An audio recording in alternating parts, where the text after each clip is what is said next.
I bring you a review of the JDM Astar LED headlight bulbs. These are the 8th generation of this series of bulbs from JDM Astar. These guys were kind enough to send me these to review for this video. Be sure to visit their website, which I'll post in the description box below and also right here at the bottom of the video. So these are directly plug and play. They come with nice little setup here. This looks like a driver, and these just plug into your existing wire harness. And here's the bulb. Now the difference between these and a lot of other bulbs on the market is these are a passive heat sink, so there's no fan in here like the Dynamics version of these. So they disperse heat through this coil here on the back, or this like radiator, which I'm assuming is aluminum. This piece here, it looks like it is 2 parts, so these plug together here, and then this piece comes around behind it, and you can screw the connection together so it stays tight and waterproof. There's a gasket right there. Inside the package comes this little directions, which also comes with a very small Allen wrench. And I'm reading through these, and it says, for vehicles equipped with headlight dust covers, which the Colorado does have, caps or limited space housings, please read the following instructions. They want you to flip this heatsink on the back as shown in the pictures here. So there's a little hole where this Allen wrench can fit, and then you just loosen that. And once loosened, this will then just screw off.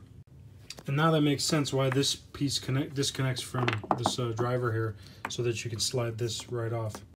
So you can see the difference of the heatsink flipped on this one and the non-flipped heatsink here. You do gain a little bit of, I guess, clearance on the backside. I won't know until I put them in the housings to see what they actually do give for clearance. Now, after reading this diagram again, there's another setting here, chuck adjustment. So there's another slot, or hole rather, on the top here that you can insert the L wrench into, and it looks like you can adjust this chuck here so that you can change the fitment in your housing depending on your vehicle. So you can change the output a little bit, and a little bit of adjustability there. I'm not going to mess with it right now because I want to see what they look like just straight from the factory, but that's interesting. So a little bit of adjustability there. So I'm just going to hit the specs real quick. These are rated for 20,000 hours at 75 degrees. So that's going to, you know, adjust up or down depending on your climate.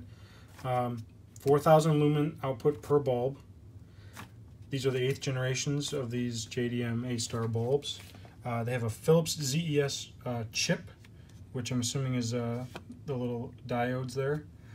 The heatsink is made of 6063 aluminum, and as I said before, it is adjustable, and you can flip it backwards or forwards depending on, you know, your application. Also, the adjustable chuck is a nice feature, so you can turn that bulb to get it, you know, seated different ways inside of your housing for the most optimal light output. And then these color temp is 6500K, which they say is a xenon white. In my experience, anything over 6000K is usually on the bluer side of the spectrum. A normal OEM application is probably going to be more 4300 to 5000K, which is a pure white. So we'll see once we get these installed how xenon white they really are. For comparison's sake, I've got a set of Dynamics SL1s right here. And first, right off the bat, I noticed the driver on the SL1 is a lot smaller, so that may come into play when we're getting these into the housing. And then the bulb itself is about the same size, rather, the extension on the bulb. This, the Dynamics only has 3 diodes per side. This has 4, so maybe these ones, the JDMs, will be a little bit brighter. We won't know. And then, as you know, the SL1s are actively cooled with a fan, which they do tend to get pretty loud when driving. I can hear them. So these are definitely going to be quieter because of the aluminum passive heatsink. Despite the size of the driver on that bulb, I was still able to get it inside the housing, so I'll be able to put the dust cap on without an issue. I was able to get the dust cap down, however, I feel like I was smushing the cable that was coming out of the back of the headlight, meaning the headlight is now pressed up against the heatsink on the bulb. like so. I have a feeling this is like that in there, which I can't imagine is good for longevity, especially if this heatsink gets hot as it disperses the heat. So if you are going to install these on a Colorado, you're probably going to need to figure out some extended dust caps. That being said, I'm going to move forward with the installation of the other side just so I can get an output comparison when it's dark out. Alright, I got them installed on both sides, just got to wait for it to get dark out, and then I'm going to go for a drive.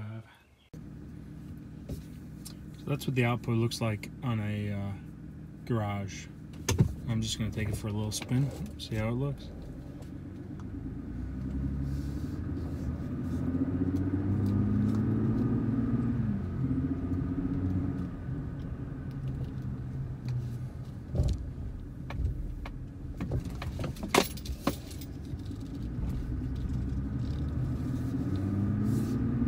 It's hard to tell probably from a video, but I would say they're definitely comparable to an SL1 from Dow Dynamics in brightness and overall sharpness.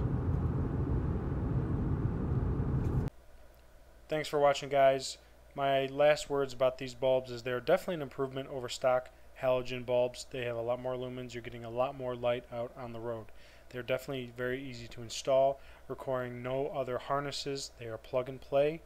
The adjustability of the chuck to be able to turn the bulb inside of your housing is great. That's a cool feature. I didn't play with it, but I can definitely see how it could be useful in lots of different applications because not every single headlight is made the same. At $99, these are not terribly expensive to get a lot more light out on the road. So thanks for watching, guys. Give this video a thumbs up, and as always, subscribe. More videos coming all the time, and I'll catch you on the next video.